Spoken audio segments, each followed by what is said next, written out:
இரவில் கடவுள் என்ன பண்ணுகிறார் அப்படின்னு ஒருத்தன் போய் கேட்டான்.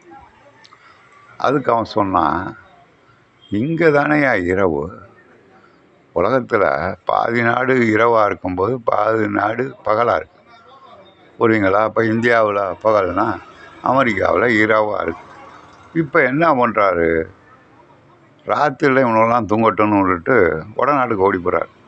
அதாவது வடநாடுன்னா பகலாக உள்ள நாடு, அமெரிக்கா, லண்டன் போன்ற நாடுகளில் அங்கே போய் இந்த பயலெல்லாம் ஒழுங்காக வேலை செய்கிறானுங்களா, எதுவும் தப்பு பண்ணுறானுங்களா அப்படின்னு கண்காணிச்சிக்கிட்டு இருக்கார். சரி, அங்கே விடிஞ்சவொடனே இங்கே வந்துடுவார். இங்கே பகலாக போயிடுதா, திருப்பி இந்தியா கூடியாங்க. இதுதான் கடவுளுக்கு வேலையா? ராத்திரியில் ஃபாரினுக்கும் பகலில் இந்தியாவிலையும் இருக்கிறாரா? என்னையா சொல்கிற? இதுதான் ஏன் ஐந்தொழில் நடனம். அவர் என்ன டான்ஸ் வைக்கிறாரு? ஐந்தொழில் நடனம்னா படைத்தல், காத்தல், அழித்தல், மறைத்தல் 5 தொழில் பண்ணுறாருல. இந்த 5 வேலையும் இருட்டில் இருக்கும்போது செய்ய முடியாதுங்க.